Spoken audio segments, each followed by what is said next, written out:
Good morning 11th class. बेटा आज हम एक नया चैप्टर शुरू करने जा रहे हैं, पृष्ठ तनाव। इससे पहले, इस वीडियो से पहले मैंने आपको एक ऑडियो सेंड करी थी और उस ऑडियो में ये बताया था कि जो द्रव होता है उसकी ये प्रवृत्ति होती है, जो उसका जो फ्री सरफेस होता है, जैसे अगर एक ग्लास में पानी हो तो ऊपर की तरफ जो होगा वो उसका फ्री सरफेस होगा, मुक्त पृष्ठ होगा, तो उसकी ये प्रवृत्ति होती है कि वो सिकुड़ कर अपना क्षेत्रफल मिनिमम कर ले, न्यूनतम कर ले। और जितने भी आयतन होते हैं उनके लिए जो गोले का जो क्षेत्रफल होता है, गोले की सतह का जो क्षेत्रफल होता है वो सबसे कम होता है। तो यही रीजन है कि हम लोगों ने देखा कि चाहे द्रव की कोई बूंद है, जब हम उसे किसी कांच की प्लेट में जैसे डालते हैं तो, और कांच की प्लेट पे अगर ग्रीसिंग करी हो तो वो द्रव की बूंद जो है वो कैसा रूप धारण कर लेती है, गोल रूप धारण कर लेती है। तो हम पढ़ेंगे कि पृष्ठ तनाव क्या होता है। पृष्ठ तनाव, अगर हम किसी द्रव के पृष्ठ में एक ऐसे, ये इमेजिन कर लें, एक काल्पनिक जो है ये द्रव का पृष्ठ है और इसमें एक काल्पनिक रेखा ए बी को इमेजिन कर लें। द्रव में कोई रेखा खींची नहीं जा सकती, तो इसलिए ये क्या है, ये काल्पनिक है। अब ये रेखा जो है ये इधर भी खींची जा सकती है और इधर भी ये खींची जा सकती है। तो क्या होता है कि हर एक और का जो पृष्ठ है वो दूसरी ओर वाले पृष्ठ पर एक पुलिंग फोर्स लगाता है। मतलब ये वाला जो पृष्ठ है ये इस पर पुलिंग फोर्स लगाएगा, ये वाला जो पृष्ठ है ये इस साइड पुलिंग फोर्स लगाएगा। तो पृष्ठ तनाव जो है वो क्या होता है, T इज इक्वल टू जो है वो होता है एकांक लंबाई पर लगने वाला जो बल है, मतलब ये जो बल लग रहा है वो तो है F, और ये जो ए भी हमने रेखा कंसिडर करी इसकी लंबाई है L। तो जो पृष्ठ तनाव है वो क्या होता है, एकांक लंबाई पर लगने वाले बल को कहा जाता है पृष्ठ तनाव। क्योंकि अगर L 1 हो गया, L को हम 1 कंसिडर कर लें, L is equal to 1 metre, तो T इज इक्वल टू किसकी हो जाएगा, T इज इक्वल टू हो जाएगा F। इट मीन्स किसी द्रव का जो पृष्ठ तनाव है उसको सरफेस टेंशन से बोला जाता है इंग्लिश में, इसलिए इसको रिप्रेजेंट जो है वो T से किया जाता है। तो किसी द्रव का पृष्ठ तनाव वह बल है जो द्रव के पृष्ठ पर खींची गई काल्पनिक रेखा की एकांक लंबाई, क्योंकि हमने L को 1 कर दिया, एकांक लंबाई पर पृष्ठ के तल में तथा रेखा के लंबवत कार्य करता है। ये रेखा है, इसके लंबवत F कार्य कर रहा है, तो T is equal to F। इसका जो मात्रक है वो क्या होता है, पृष्ठ तनाव का, न्यूटन पर मीटर।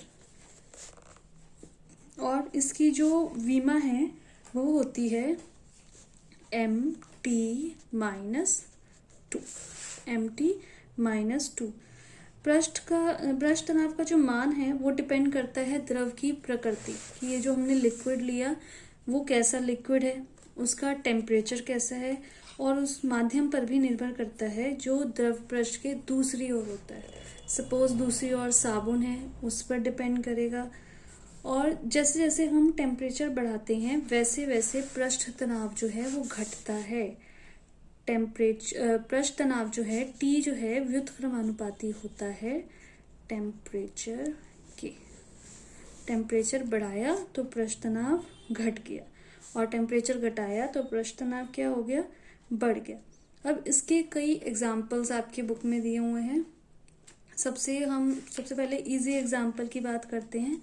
हमने ये देखा कि जब कपड़ों को धोना होता है तो सिंपल वाटर की जगह हम क्या यूज करते हैं, साबुन या सर्फ मिला हुआ जो पानी है वो यूज करते हैं। ऐसा क्यों, क्योंकि जब हम जल में कोई ऐसी चीज मिलाते हैं, जल में जब अशुद्धि मिलाते हैं तो उसका जो पृष्ठ तनाव है वो कम हो जाता है। ये आप दो चीजें ध्यान रखिएगा, पृष्ठ तनाव अशुद्धि मिलाने पर घटता है,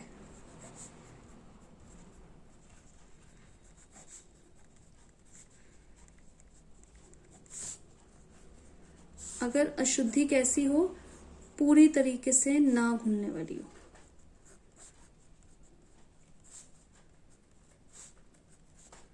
जैसे मैं अभी बात कर रही थी सर्फ की या साबुन की, तो वो पानी में पूरी तरीके से नहीं घुलता। तो अगर हम इस तरीके से कोई सर्फ मिलाएंगे तो जल का पृष्ठ तनाव क्या हो जाएगा, जल का पृष्ठ तनाव घट जाएगा। और जब जल का पृष्ठ तनाव घट जाएगा, टी जो है, ये आप आगे के टॉपिक्स में पढ़ेंगे, टी इज इक्वल टू होता है W/A। तो टी जो है वो ए के क्या है, व्युत्क्रमानुपाती। अगर पृष्ठ तनाव घटा तो क्षेत्रफल क्या होगा, क्षेत्रफल बढ़ जाएगा। इट मीन्स अगर हम पानी में सर्फ या साबुन कुछ मिला दें तो उस पानी का पृष्ठ तनाव क्या हो जाएगा, घट जाएगा।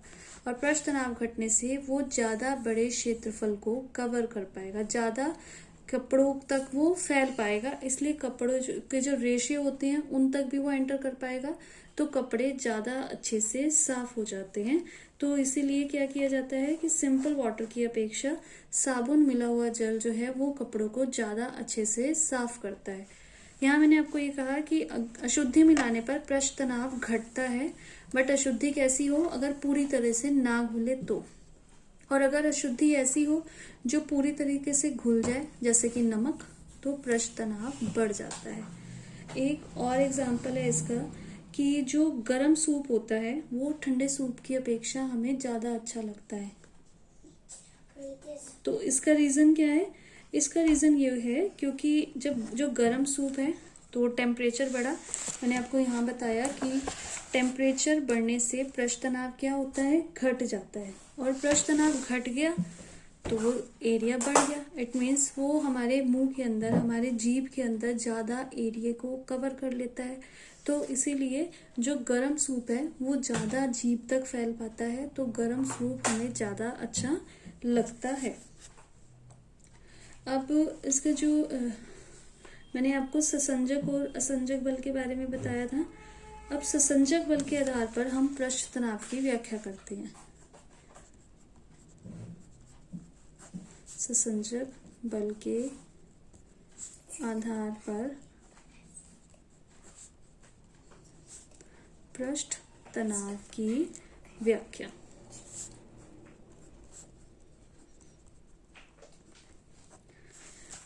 मैंने आपको बताया था कि एक आणविक परास होती है, C इज इक्वल लगभग 10⁻⁻⁹ मीटर। तो अगर अणुओं के बीच की दूरी इससे कम है तो वो एक दूसरे को आकर्षित करते हैं, और अगर दूरी इससे बढ़ जाएगी तो आकर्षण क्या हो जाता है, वो नेग्लिजिबल हो जाता है। तो हम क्या करते हैं, द्रव के अंदर एक अणु को केंद्र मानेंगे और ये जो आणविक परास है इसका गोला खींच लेंगे। इसको रेंज ले लेके, इसको त्रिज्या लेके हम गोले खींच लेते हैं।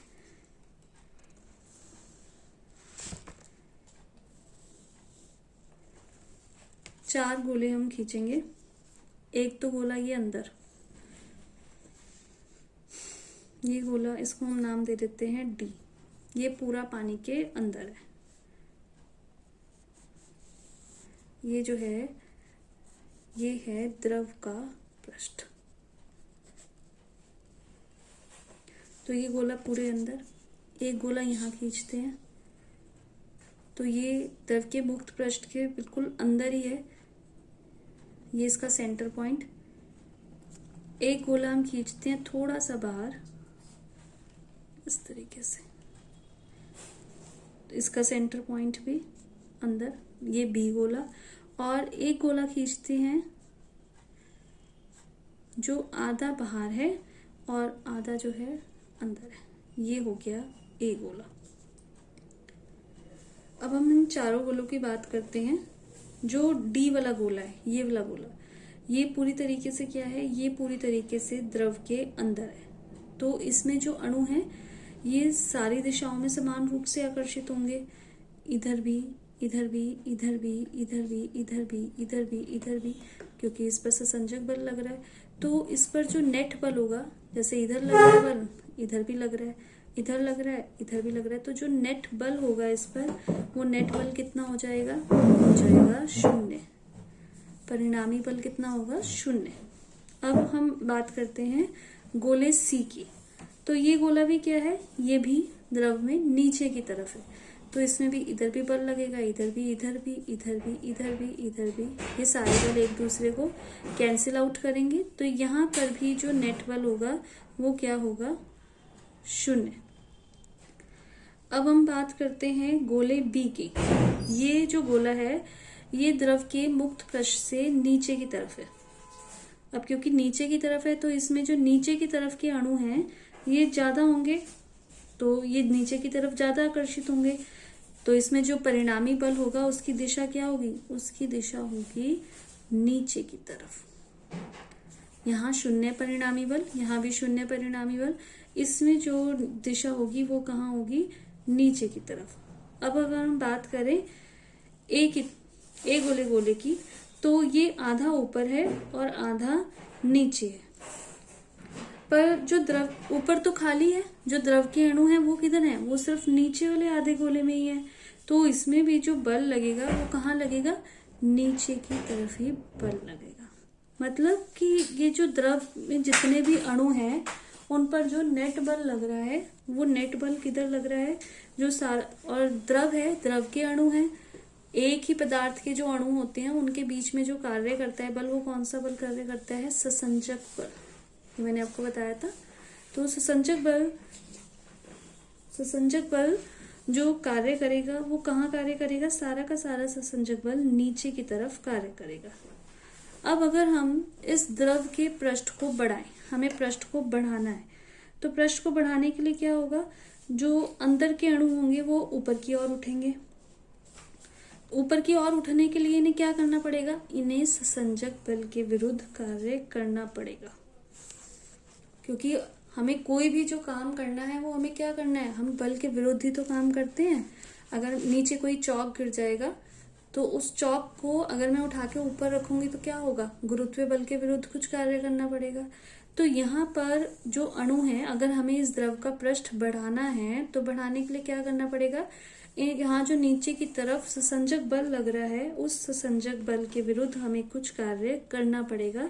और वो जो कार्य है वो कार्य किस फॉर्म में संचित हो जाएगा, वो कार्य अणुओं में स्थितिज ऊर्जा की फॉर्म में संचित हो जाएगा। जैसे चौक का मैंने आपको एग्जाम्पल दिया कि अगर हम चौक नीचे से उठाकर ऊपर रखते हैं तो वो जो किया गया कार्य है वो स्थितिज ऊर्जा की फॉर्म में, mgh फॉर्म में संचित हो जाता है। तो इसी तरीके से अगर हम इस पृष्ठ को ऊपर उठाने का काम करते हैं तो जो कार्य है वो किस फॉर्म में संचित हो जाएगा, स्थितिज ऊर्जा की फॉर्म में संचित हो जाएगा।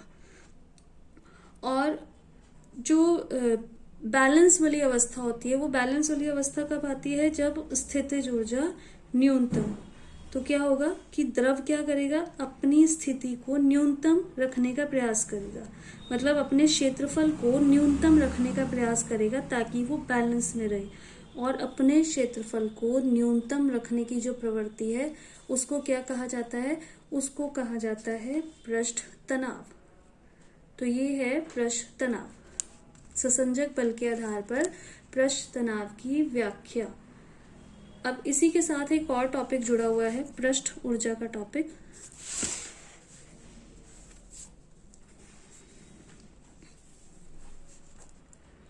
मैंने अभी आपको बताया कि जब हम किसी द्रव के पृष्ठ के क्षेत्रफल को बढ़ाते हैं तो क्या होता है कि द्रव के कुछ अणु जो हैं, जैसे यहाँ पर कुछ अणु जो हैं ये अंदर से मुक्त पृष्ठ पर आते हैं, और अंदर से मुक्त पृष्ठ पर आएंगे तो इन्हें क्या करना पड़ेगा, इन्हें जो यहाँ पर ससंजक बल लग रहा है उसके विरुद्ध कुछ कार्य करना पड़ता है, और वो कार्य स्थितिज ऊर्जा की फॉर्म में संचित हो जाता है।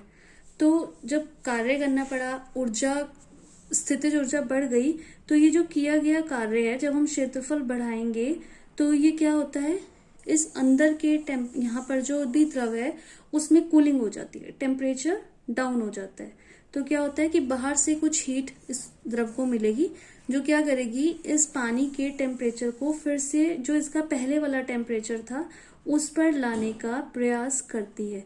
मतलब कि बाहर से भी कुछ एनर्जी मिलती है जब हम द्रव के मुक्त पृष्ठ को बढ़ाते हैं। तो ये जो बाहर से एक्स्ट्रा एनर्जी मिलती है उस एक्स्ट्रा एनर्जी को बोलते हैं द्रव की पृष्ठ ऊर्जा।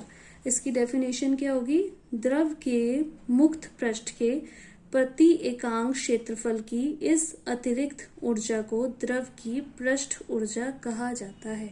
अगर हमें क्षेत्रफल बढ़ाना है तो क्षेत्रफल बढ़ाने के लिए हमें क्या करना पड़ेगा, जो नीचे की तरफ ससंजक बल लग रहा है उसके विरुद्ध कुछ कार्य करना पड़ेगा, और वो जो किया गया कार्य है वो स्थितिज ऊर्जा की फॉर्म में संचित हो जाएगा, जिससे ये जो द्रव है इसका टेम्परेचर डाउन होगा, कूलिंग हो जाएगी अंदर।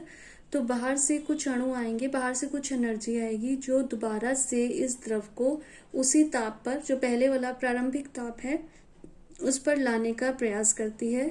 तो उस एक्स्ट्रा एनर्जी को, जो प्रति एकांक क्षेत्रफल की एक्स्ट्रा एनर्जी है, उसको कहा जाता है पृष्ठ ऊर्जा।